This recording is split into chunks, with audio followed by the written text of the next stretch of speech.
So, I'm going to tell you guys the first aid for how to take care of if you get bit by a snake. First off, I'm going to tell you the difference in all of the snakes and what they look like in order to determine whether you should be concerned. But you should always treat a snake bite as if it is venomous because it could be a bigger issue if you don't. For pit vipers, they have a noticeable depression between the eye and the nostril, which shows that they are a pit viper. For rattlesnakes, they have rings at the end of their tail. As for cottonmouths, for adults they have dark tan to black skin. And then for children, they have orange crossbands and a yellow tail. Whereas for copperheads, they are reddish or gold in color with hourglass-shaped bands. And then for coral snakes, they're black, yellow, and they have red banding. How a snake bite normally occurs. A snake bite is an injury caused by the bite of a snake, especially a venomous snake. For harmless snakes, the symptoms are normally an allergic reaction or an infection, but whereas a poisonous snake can cause localized pain, swelling, convulsions, nausea, or paralysis, and paralysis is definitely not good, as I'm sure you know.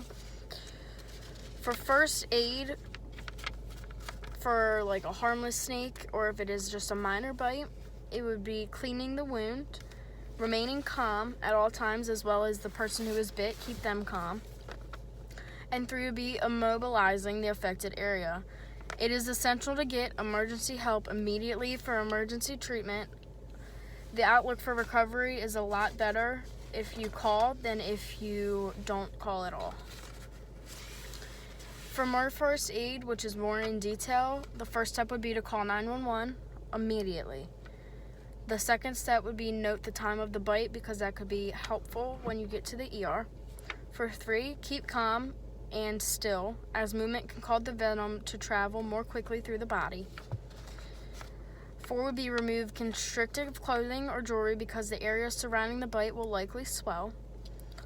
And 5, don't allow the victim to walk, carry, or transport them by vehicle. And 6, do not kill or handle the snake. If you can, take a picture, but if you can't, don't waste time hunting him down. You need to stay with the victim. As for prevention, there's not very much you can do. You should really just stay away from any area where a snake could be, especially on warm nights when they tend to come out. You should definitely refrain from approaching them because that's just stupid. And then 2, avoid places where they would like to hide. They like to hide in holes, inside trees. Just avoid that completely so you most likely don't get bit. Thank you.